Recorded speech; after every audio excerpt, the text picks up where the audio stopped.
ఇండియానాలోని Jeffersonville నుండి శుభోదయం. ఈ రోజు శనివారం ఉదయం ఏప్రిల్ 18, 2026. సహోదరుడు జోసెఫ్ బ్రహ్నం గారి నుండి మీరు ఎంతో ఆసక్తిగా ఎదురు చూస్తున్న పక్షిరాజులు కూడుకొనుచున్నవి లేక ఇప్పుడు యూట్యూబ్లోని డేవిడ్ ఎరిక్సన్ ఫారెన్ ఛానల్లో 25కు పైగా భాషలలో అందుబాటులో ఉన్నది. దయచేసి సబ్స్క్రైబ్ చేసుకొని మరియు నోటిఫికేషన్ల కొరకు గంట గుర్తును నొక్కండి. ఇప్పుడు సహోదరుడు జోసెఫ్ బ్రహ్నం.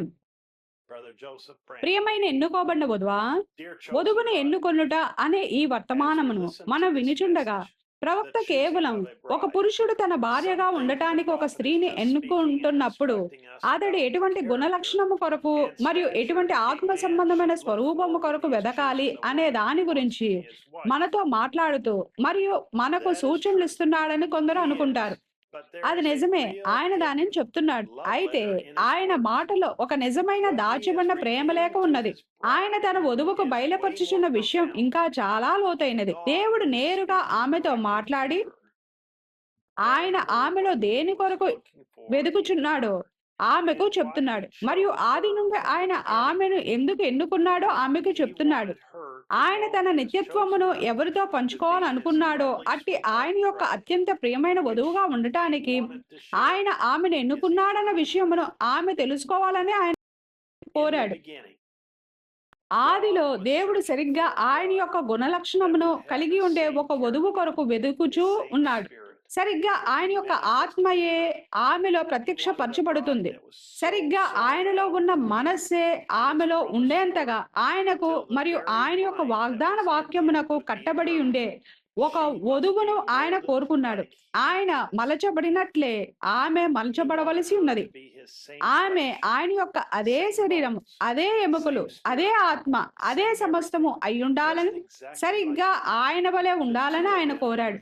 వారిరువురు ఒకటవుతారు. ఆమె వంకర చూపును కలిగి ఉండదు. ఆమె వేరే ఏ స్వరముతోనూ సరసమాడుతూ తిరగదు. ఎవరు ఏమి చెప్పినా గాని ఆమె ఆయనకు నమ్మకముగాను విశ్వసనీయముగాను ఉంటుంది. ఆమె ఆయనను ఆయన యొక్క వాక్యం వద్దనే తీసుకుంటుంది.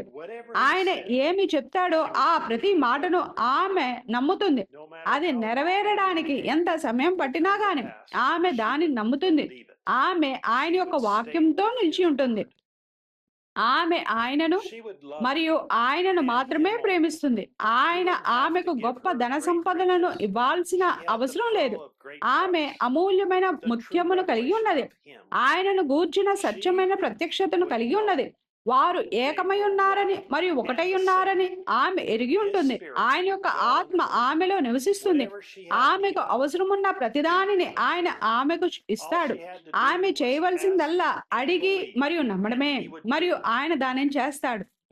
ప్రతిదీ సరిగ్గా ఆమె స్పర్శకు మరియు ఆమె ఇష్టానికి తగినట్లుగా ఉండే ఒక ఇల్లును కట్టడానికి ఆయన వెళ్ళి చాలా కాలం వరకు దూరంగా ఉంటాడని ఆమెకు తెలుసు. ఆయన సరిగ్గా ఆమెకు నచ్చే విధంగా దాన్ని నిర్మిస్తున్నాడు.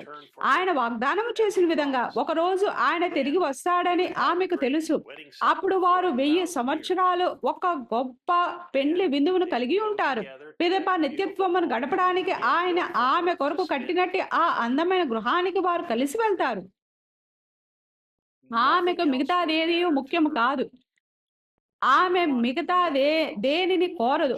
ఆయన ఎవరు మరియు ఆమె ఎవరు అని ఎరిగి ఉండే ప్రత్యక్షతను కలిగి ఉండి ఆమె ఎంతో తృప్తి చెంది మరియు సంతృప్తి కలిగి ఉంటుంది. ఆయన తన మాట నిలబెట్టుకుంటాడని ఆమె ఎరిగి ఉంటుంది. ఆయన యొక్క వధువుగా ఉండటానికి ఆయన ఎన్నుకున్నది ఆమెనే అని ఎరిగి ఉండి ఆమె పరిపూర్ణముగా తృప్తి చెంది ఉంటుంది. నా సహోదరులారా మరియు సహోదరులారా, భూమ్యాకాశముల యొక్క బలవంతుడగు దేవుడు నిత్యత్వము గుండా చూసి మరియు ఆయన యొక్క ఎన్నుకోబడిన ప్రియమైన వధువుగా ఉండటానికి మిమ్మల్ని నిన్ను ఎన్నుకున్నాడు.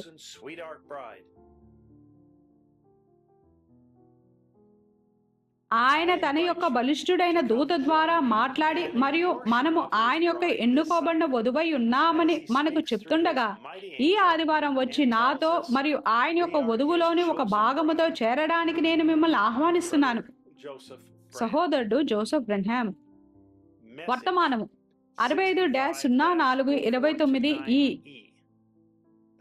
వధువును ఎన్నుకొనుట.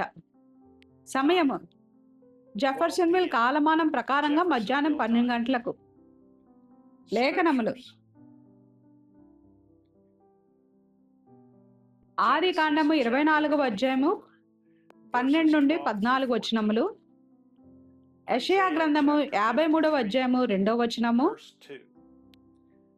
ప్రకటన గ్రంథము 21వ అధ్యాయము 9వ వచనము.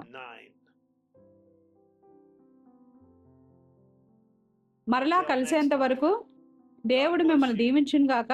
మరియు షలోం.